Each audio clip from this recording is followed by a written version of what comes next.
a clipper cut. He's ready for something new, and he's got very thick, curly hair that's actually lovely when it gets really long, but he's looking for something a little more professional and tight. And there are a couple different ways that you can do a clipper cut in the back with a nice taper.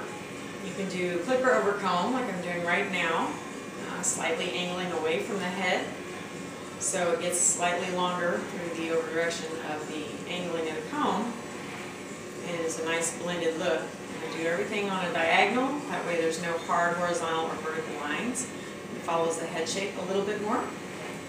And then you can comb it down, have a look at it, see if you want to go tighter with it, and then go right back up. When I go to finish out the cut, I will use my actual tapering comb and get nice and tight right around the edges. You want to keep it nice and consistent and blended so you don't have any hard lines that you're going to put in there yourself, and then you have to go in there later on and take them back out. So with the clipper guards, I'm going to start with the smallest one, 1/16 of an inch. I'm going to comb everything down and lay the clipper guard right on his skin and slowly come up off the head. Stick out. I tuck his ear forward with my thumb, holding my clipper comb or any comb in my fingers. That way I don't have to worry about him being nervous about me cutting his ear or nicking into all of the clippers. So when you're cutting towards the face, you want to have the end of the comb braced against his skin, such as this, and bring the handle out. So you're only cutting off what you want to take off and not taking the sideburns too short and then having to go back in and blend them out. So on this side of the back of his head, I did clipper over clipper comb, freehand, gradually going up and angling out so it would be tighter, slowly getting longer. On this side, I did clipper with guard and did this, started out with a 1/16 of an inch, going up to 3/8 of an inch to blend, so you can see, again, it's tight at the nape, slowly getting longer. I prefer to do clipper over comb because it gives you more creativity and ability to go through and see if there are any anomalies of the head that you do not want to accentuate.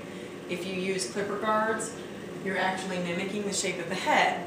So when you run this over any kind of a ledge or a bump or even an indention for someone who wears like ball caps all the time, you are actually just accentuating the anomaly in the skull. So I prefer to do clipper over comb so that you may go ahead and compensate for those things. And if you balance the comb against the head with a finger, then you can make sure that the hair is even and it doesn't matter what the skull underneath it is doing. So once you've got your consistency down and you find your sides, you know exactly what you want to cut off. You can either do it without the comb or you can do scissor over comb. If you're going to do scissor over comb, you want to have a fairly long blade. That way it keeps consistency just like the clipper does.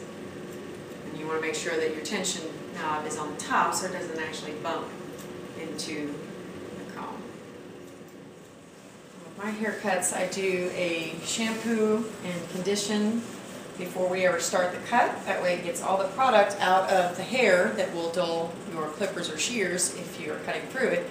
And it also allows me to check the head shape while I'm washing the hair to make sure there's no bumps, anomalies, indentions, or so here with the edger, I'm using the T-bar. You just gently go around the ear.